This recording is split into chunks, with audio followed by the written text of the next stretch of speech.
What's going on, guys? It's Aaron from WyldeBeats. Today I'm going to be showing you my exact mixing process. I've had quite a lot of questions and quite a lot of inquiries about what exactly is involved in my process of mixing and mastering. There isn't that much to it, but I'm going to show you the process right now, so let's get to it. Okay guys, so the first thing I recommend you do is that you go into your track that you've created and you bounce all of those MIDI down to individual audio files. And what we're going to do then is we're going to take those audio files and we're going to put them in a new project for mixing. And the reason we're doing this, and the reason I really highly recommend this, is because it takes you out of creation mode and puts you into mixing mode. And if you know, that just gives you an objective right away. Or a guideline to not get caught up in like, maybe I can change this sound later. Once it's in audio form, you're set in stone and you have to work with what you've got. So it forces you in the creation mode to be more effective and be happy with what you've got. And then when you go over to mixing, you haven't got the attitude of I could change it later, and instead you've got the attitude of just creating balance with what you have already. So there's an easy way to do this in Studio One, and that is to go up to here, so where it says Studio One, and we're going to go over to our song and we're going to go export stems. And then the easiest way is to go to tracks, and what you want to do is, hopefully you've named all your tracks because it's going to save you some time in the next step. You want to select all the tracks that you want to bounce down to audio, and I'm just going to take away the prefix of the name because I don't want that before that. Select the folder of where you want that, that's fine, and then we're going to press OK. And all we have to do here is wait till this is done and a folder is going to come up where the files were bounced down to, and then we're ready to head into the next step. So the next thing we're going to do is we're going to set up our project for mixing, and to do that we're going to go to create new song, and we're going to remember the tempo of the beat we're mixing, and we're going to set that, so that's 100 for me, and I'm going to name this, sorry, 1 second, beat 26 mix. Okay, and then what we're going to do is I actually have a mixing template set up in Studio One, and it just saves me time. It's just a bunch of empty tracks with the plugins that I'm going to be using, and the plugins I use all the time already loaded, so I don't have to load those individually and look for them in the browser and all that stuff. So I'm going to go ahead and select that. I would highly recommend setting yourself up a mixing template as it saves a lot of time. Next is to just be a bit organized, you know, like I go to my work folder, WyldeBeats, and I got mixes right here, and I'm going to select that folder, and it's going to create a new folder when I press OK, and we're going to go ahead and open that. Okay guys, so we've just got the project loaded up, and this is what my template for mixing actually looks like. So I've got a bunch of folders here which are usually the sections that I have, or the groups that I have organized for trap, hip-hop, reggaeton, anything like that. Over here we have the mixing window. This is actually on my second screen. So you won't be able to see this all the time, and I know that it looks like a lot of stuff. I mean, I've got a lot of plugins loaded, but I'm not actually using them. They're all off. I only load up what I would tend to use normally, and then I usually select it per beat, so I'm not using every single plugin here. It's just to save me time looking for them in the browser and dragging them in and doing all that stuff. So I'm going to go ahead and put this on the second window so we can see back to our main view. So the first thing we're going to do is actually make sure that we put our audio files that we bounced down in the first step into our project. What we're going to do when we've done that is, if you haven't named your tracks, now is a good time to name them and get organized. So we're going to go and put these in our respective folders here, and I'm going to skip ahead to when that's done. Okay, so I've just finished up putting these instruments into their folders, and now what we're going to do is we're going to actually play back some of our beat and make sure that our levels are set right for mixing. So what we want to do is we want to make sure that they're not coming in too hot, they're not coming in too soft. So a nice kind of area I like to be is -8 to -6 dB when I'm mixing. And that's just because I mix at quite a low volume, and that's a tip I'll get into a bit later. but that's what we want to do to set the foreground for our mixing. So I'm going to play a bit of the track now.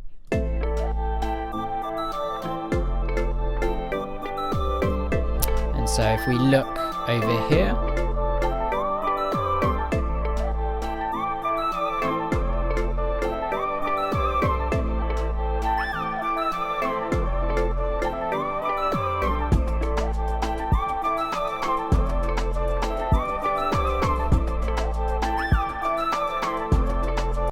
and as you can see, our levels are looking pretty good. I'm within the range that I said, so I don't actually have to adjust the levels, but just in case you need to, what you would have to do is go here into your mixing panel, and we're going to go and highlight every single audio track. And all you have to do is grab one of the controls now. To grab all of them, sorry, you have to click one track at the beginning and then shift and then click. And if you do that, you can then drag one and it will adjust the whole mix, and that way we can get to the right peak levels before we actually start mixing itself. And now that we've done that, we're ready to begin our mix. The first thing I like to do when I start mixing a beat is to start off with some high pass filtering. What a high pass filter does is get rid of any low information that may be cluttering up and causing mud in the mix. And if you look at a lot of our elements in the beat itself, really, if you're not using, if it's not drums or if it's not bass, while some instruments have low end in them, they're not necessarily needed, because they're just going to take away attention from the bass's clarity. So what a high pass does is it gets rid of that low end information in the instruments that don't need it, so that the bass instruments can shine through on their own. So to do this, I actually use FabFilter Pro Q. It's one of my favorite EQs just to go to and very quickly do this process. So let's actually start doing that right away. So we're going to go ahead and go to our vocal chop right away, and sorry, that's the de-esser. So we need to grab a Pro Q, and we're just going to click anywhere. Then we're going to click this low shelf and low cut. And because we're dealing with a vocal, you don't really need much information, especially if it's a vocal chop below this area around 200.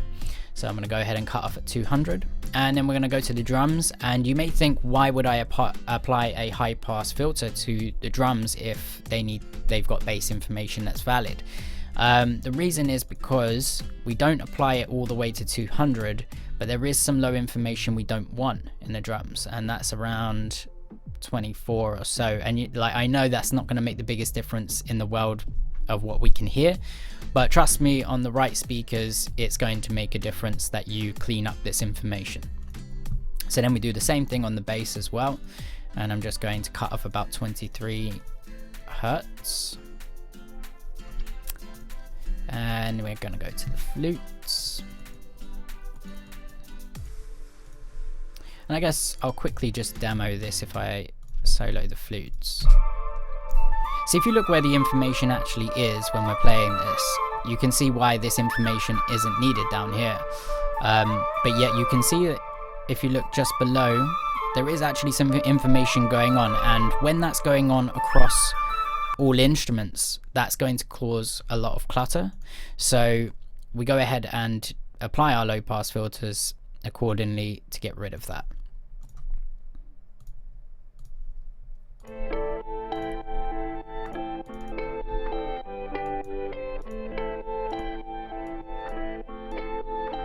And you see, look how much there is in the guitars themselves. And really, when we've got a bass, do we really need that information over here? Like right here, if I just turn it all the way up drastically, you can see how that will be a problem for the 808 to come through and, you know, be high clarity. So I'm going to go ahead and get rid of that.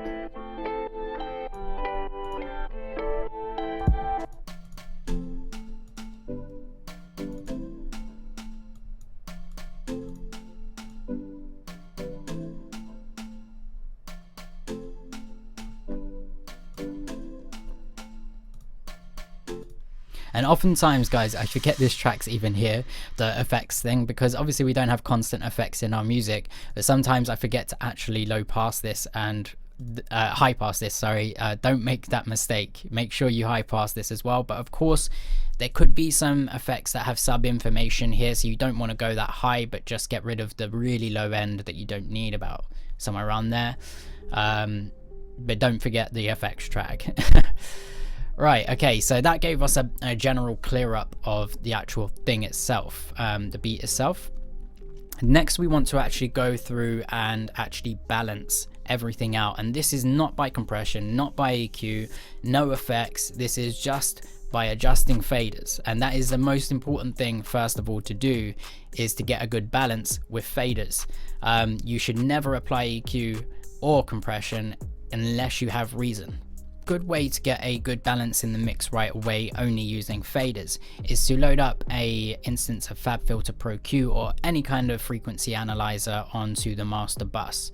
And the reason for this is because we want to take a look at the track as a whole and see what kind of elements are poking out and are immediately not quite as balanced as we'd like. So if we do that right away,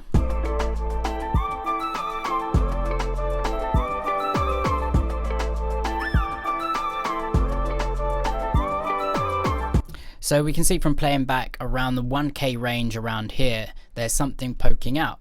And that seems to me like it will be the flutes. But if you can't identify what that is in your track, it's easy to identify it by pulling up a fader quite drastically and seeing how that affects the overall frequency region. Because I know it's the flutes and it's also partly the vocal, I'm going to go ahead and adjust the volume accordingly.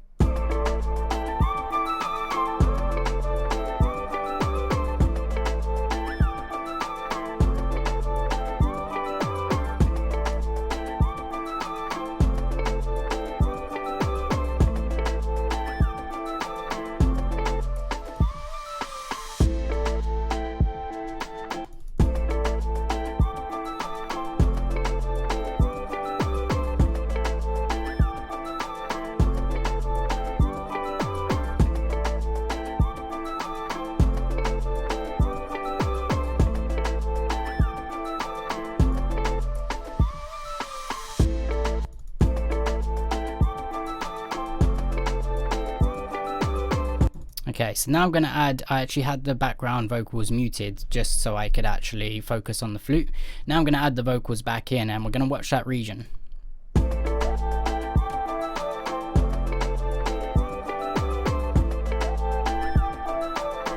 And you see that region right around here, that's when I've added the vocal back in, and it's causing that peak, and we don't want that. So let's try lowering the volume on those vocals.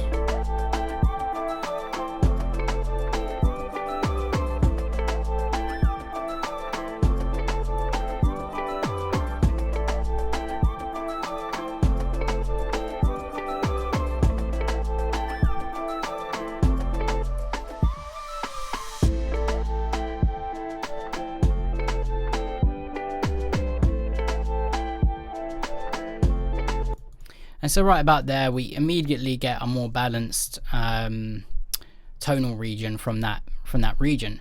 But what you got to be sort of, the question you got to ask yourself is, can you still hear it and is it still effective?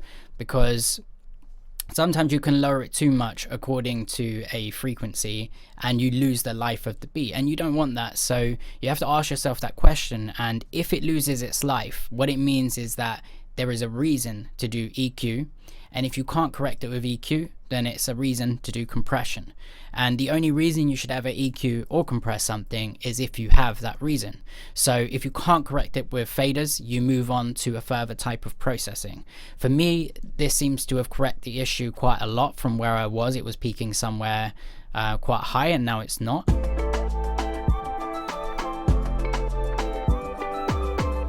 But I can still hear that vocal chop and I can still hear the flutes, and so it seems to be a corrective issue.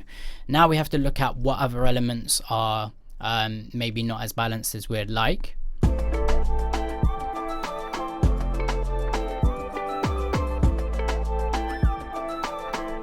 So the idea is that we want to make this as not necessarily flat, but as balanced as we can across the entire spectrum. So I can see from the spectrum that the bass is not hitting as hard as that mid-range is.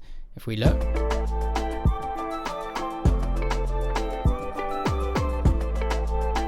meaning that I can actually turn up the 808 a little bit. It usually is the opposite and usually have to bring the bass down, but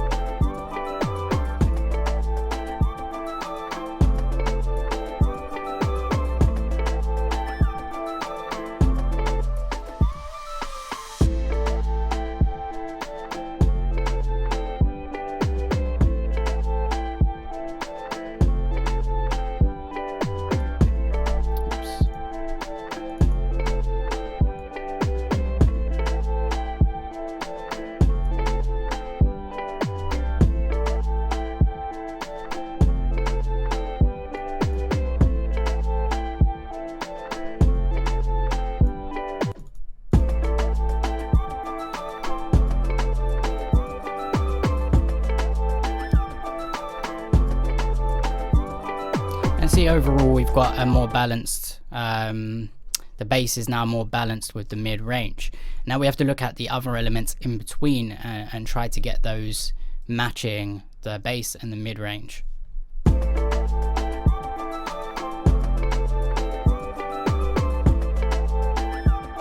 So let's look where this snare is.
Remember guys that not everything needs to be as loud as other elements, so it's always important to remember your foreground elements and balance those out. The other things just do based on your hearing, because obviously this shaker I don't want to be in the foreground, so I'm just doing it based on what I'm hearing.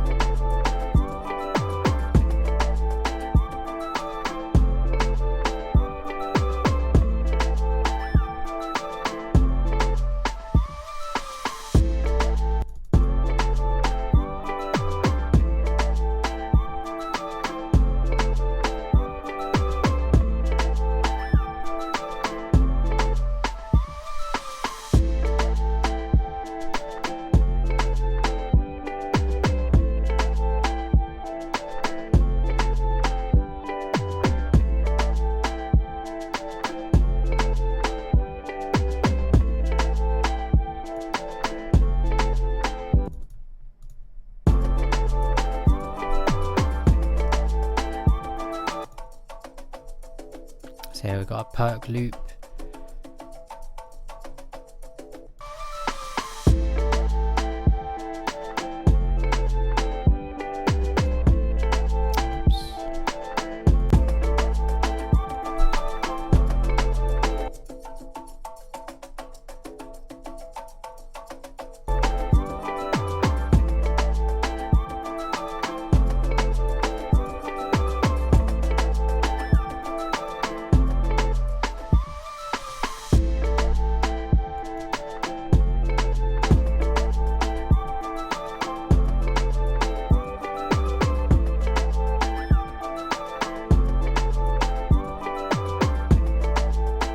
Okay, so the drums right about here are sounding pretty good.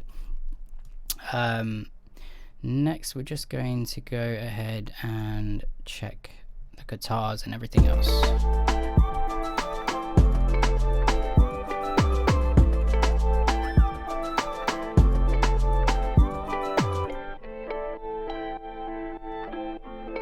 Again, they're adding a lot to the mid-range, so we don't want to overdo that. If we can hear them, then they're good.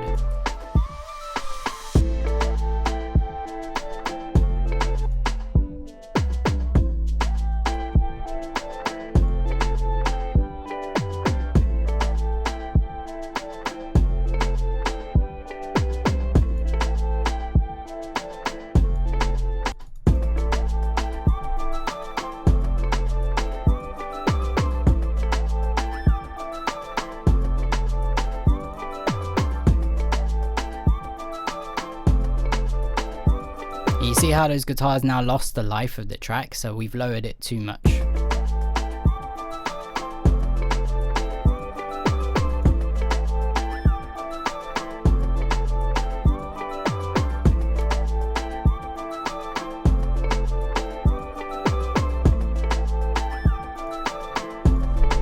Right around here is pretty good.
Okay, so overall this is looking pretty good with the faders alone.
And so if you look overall, look how we've managed to get the beat to be a bit balanced overall across the spectrum. So it looks kind of flat, but not exactly flat. We don't want that. But we've got it to be as kind of like balanced, where peaks are peaking around the same level.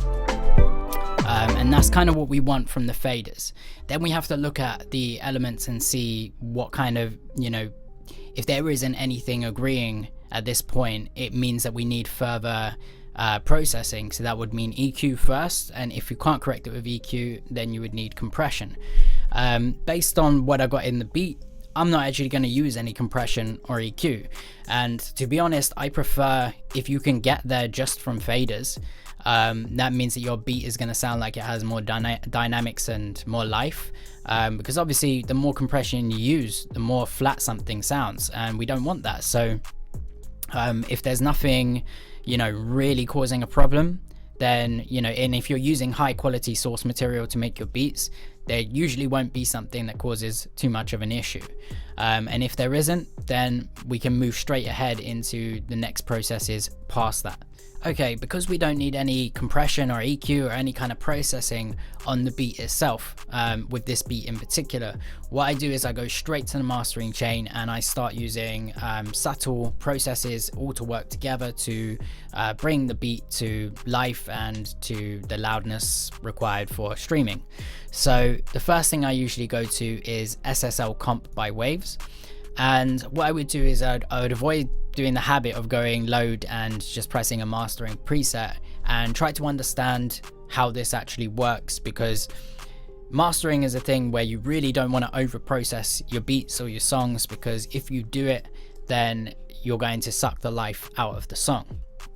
And really, these things are really not that complicated to understand. There's only a few controls you need to worry about. So when it comes to mastering, you typically want to make sure you go to your attack and make sure it's a longer attack. The reason for this is because you don't want it coming in too sharp and cutting off your transients of your beats, because then it's going to make them not sound like they're hitting hard, and it's going to suck out the bass. The next thing you want to do is make sure your ratio is not too high. So I usually put a 2:1, because we just want a subtle bit of glue, and that's what this plugin does, is adds warmth and glue, and that's what we want to do. So we're going to put that on 2, and then our release, I usually keep this on auto on the plugin, and then make sure your makeup gain is at 0 at this point, because we don't want to be you know, we don't want to be fooled into thinking something sounds better when it doesn't, just because loudness tricks the ears in doing so. And then we're at a good start to actually start using this plugin. So we want to go to the hook of the beat, and 1 second, I've got to find where that is.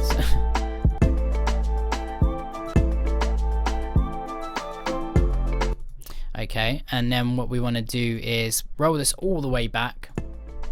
So that it sounds ridiculous, I know, but then we want to gradually bring it up,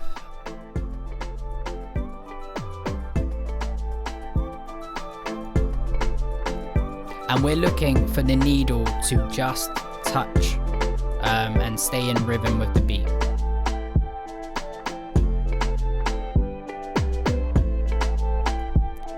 And you see somewhere around here it's just bouncing with the beat. And then what I then tend to do is put the makeup gain just a tiny bit, just to make up for the reduction.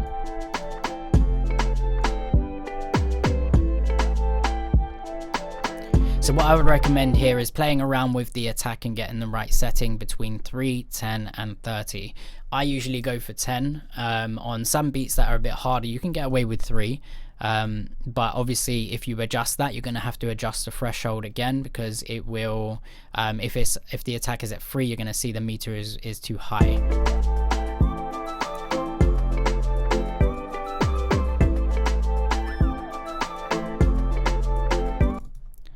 Okay, so I might actually go with 3 on this one, and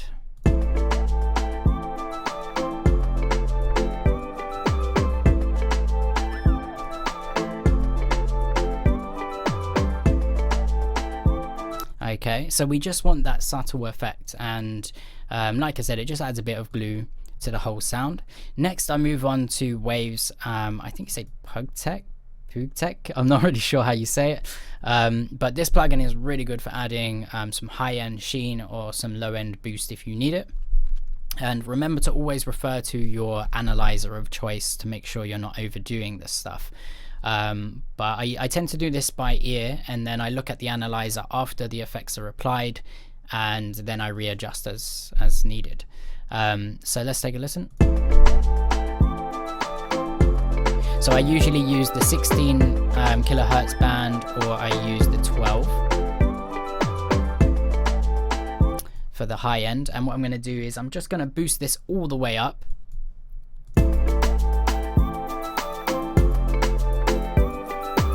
To hear what it's doing and what it's adding, and then I'm going to slowly bring it down to find a level that adds enough but not too much.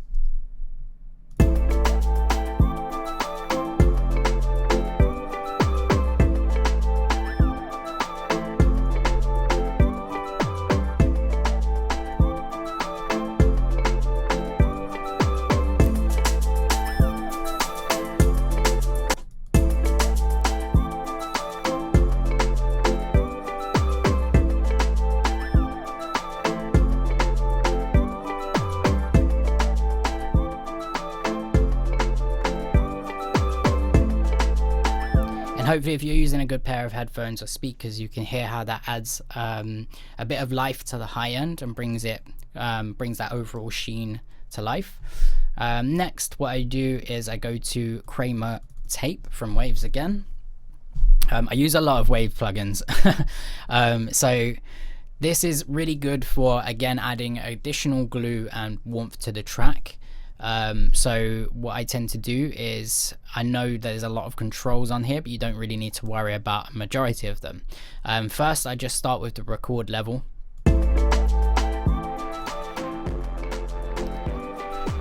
And I pull it all the way up like this till it sounds like trash, just to hear what the plugin is actually doing. And again, what we're going to do is roll this back.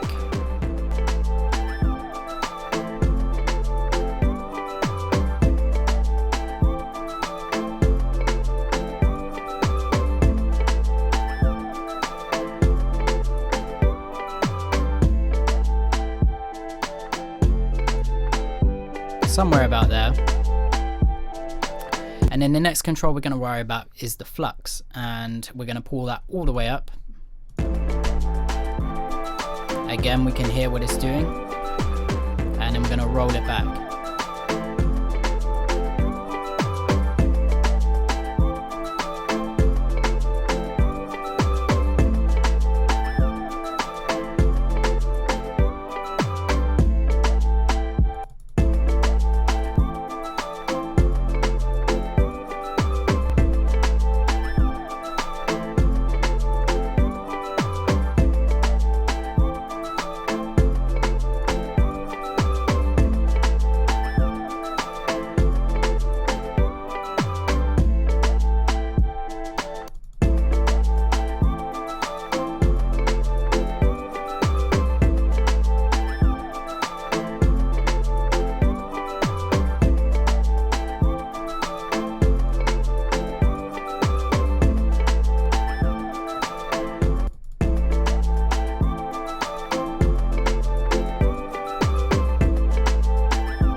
Hopefully you can hear the subtle effect that does. It just adds a bit of low end warmth to the whole track. The next thing we're going to do is we're going to use Waves Max Bass, and this plugin is really good for if your track is lacking bass, and you know our beats really need to make sure we have enough bass in them. And what this is a harmonic frequency generator. So it takes the original bass that you've got in your song, and from the frequency you select here, it generates frequencies much higher that can make the bass come through in the mix. And it's very useful. You can't use it on every track. Obviously, if you've got too much bass in it, you don't really want to add more. But for songs that are lacking that, I usually add this on. And to be honest, 90% of the time it's in my mixes. but your key is to turn this all the way up, the max bass, and then we're going to find the frequency that is reacting to the song best.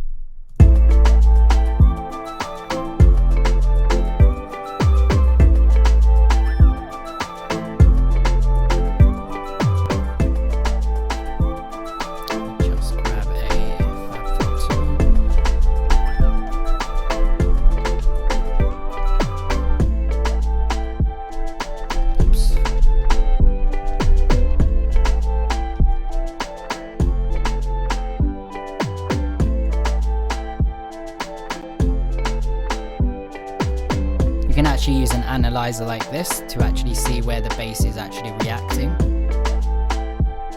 if you're not sure where to add bass.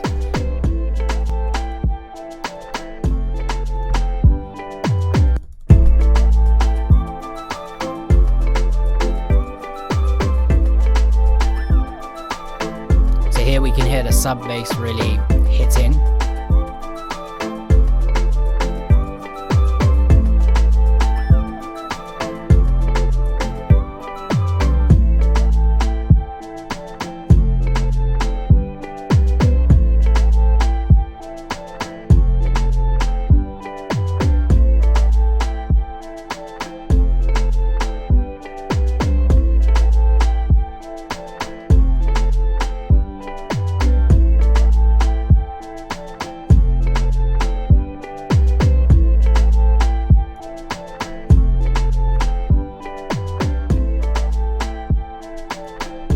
So then we lower the max bass to not be too overpowering, obviously, because we've generated new frequencies.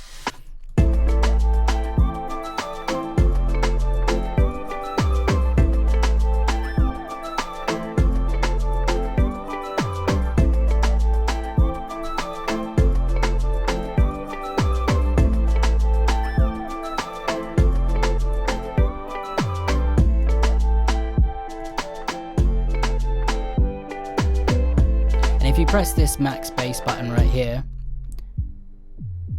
you can hear the frequencies that are actually produced by max bass.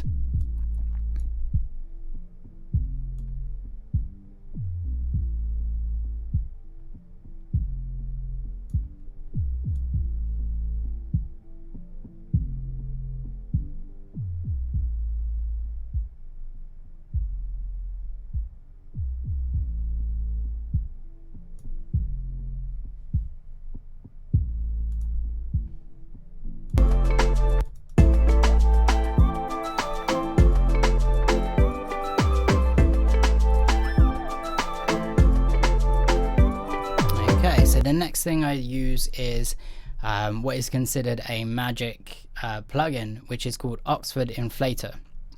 And if you don't know about Oxford Inflator, what it does is it increases the perceived volume without actually increasing the volume.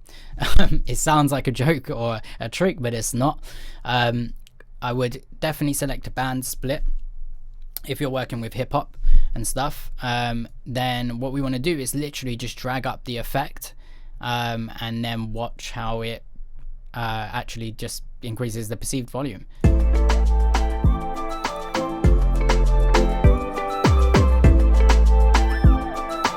Now obviously if you put it to 100, it's definitely going to increase the output volume, but we're not going to leave it at 100.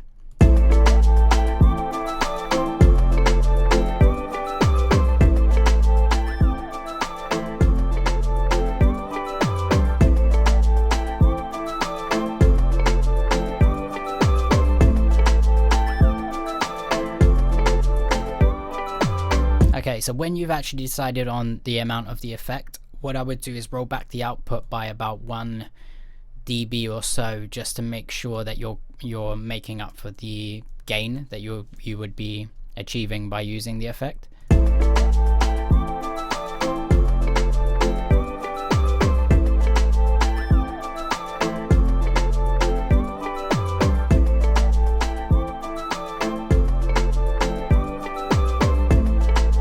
So hopefully you can hear this difference if it's off now. And then I'm going to turn it on.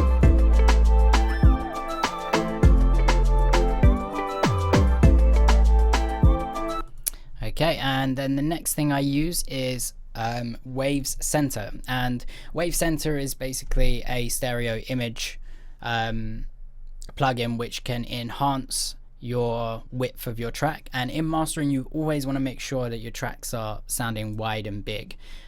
So this is simply this is the most simple way to do it, and you literally just drag up the sides, but make sure if you're adding a lot of volume by doing this that you bring down the master to counteract that. So let's have a listen. If I put it back to 0, that's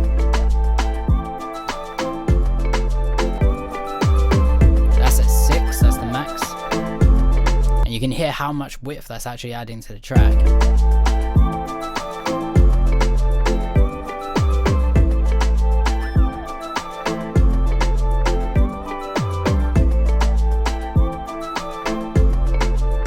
So don't overdo this, because you will lose the center of the track, and it's going to make it sound a bit unclarified. But you obviously want it to be wider than what it is, because if we put it at 0, and I usually go for around 2.5, and if we listen, if I do that,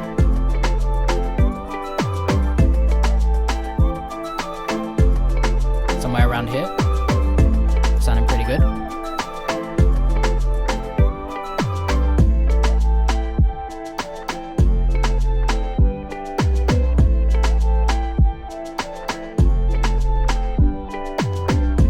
Okay, and then the last thing I use for streaming purposes is a Pro L. 1 second, I haven't got one loaded. Let's quickly load up the Pro L2 from FabFilter. This is my limiter plugin that I use to bring up my beats to streaming volume. But it's worth noting that if you're selling beats, which I am, what you want to do is turn off the limiter. And what you want to make sure is that you're leaving enough headroom for the artist with your entire mix. So if we look at my levels without the limiter, we can see I've left headroom. It's not hitting 0, it's not doing any of that. Typically I try to make sure it doesn't go past the -4 dB at peak volumes, and you can limit that if you want to with a limiter to make sure it doesn't, but in case you're actually just doing this for streaming, I use the FabFilter Pro L. What we're going to do is, I like using in version 1's preset, you go to Dance Electronica, and there is a Made for Beats extra wide preset, and we're going to go ahead and move our output level to -0.1. And then we're just going to bring up the volume.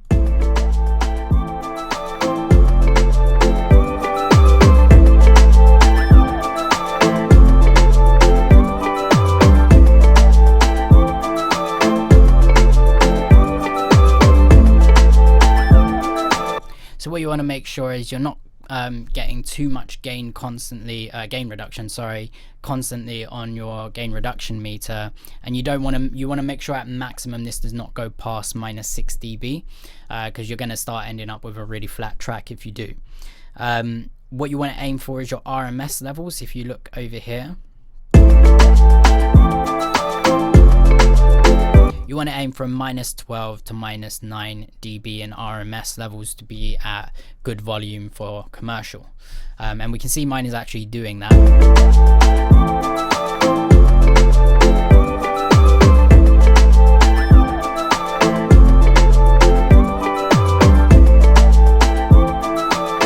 And we can also see that in the overall volume that it's not constantly just at the top, meaning it's got a bit of bounce to it, and that means it's going to sound a bit dynamic and a bit lively. And I like doing that personally for my beats. It's up to you how much you want to squash your beats with a limiter, to be honest, but that's how I like doing it personally. My last step in the process is to load up an instance of FabFilter Pro Q after all the processes I've applied, and check out the frequency spectrum and how it's reacting now.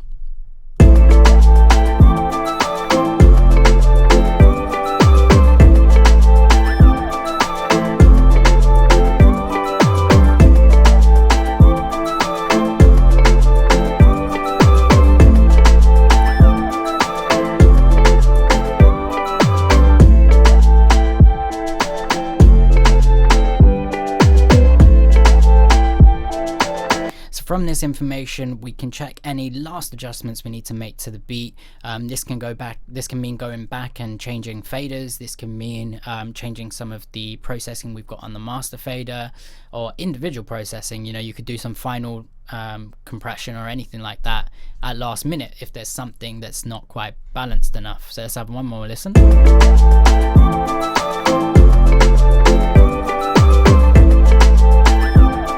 So what I'm seeing is the flute is a tiny bit too loud. I need to work out which one it is.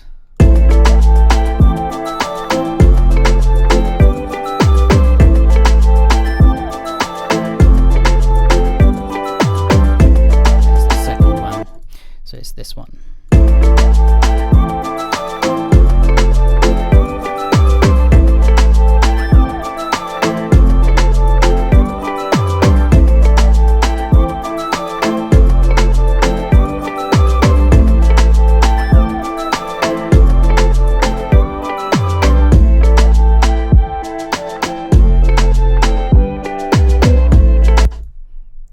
Okay.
Just making some final adjustments here to make the overall balance a little bit better.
So that's my overall mixing process. Let's quickly give this an A/B test and see, just with the master chain, how much difference that actually makes. I'm actually going to mute the limiter because we don't want loudness to think that something sounds better. So I'm going to mute that, and we're going to play A and B, what it sounds like.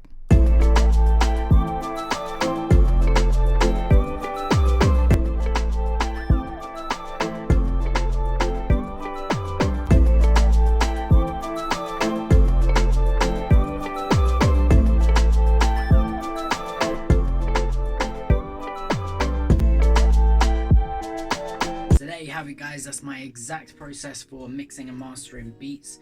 Sorry for the long video in advance, but I thought it's best that I actually explain the processes that I'm trying to do, and hopefully I'm really hoping it helps a lot of you. I've got a lot more content coming in future. I'm gonna go over compression, EQ, and reasons to do those in mixing as well. So stay tuned for more videos. Subscribe for more. Peace.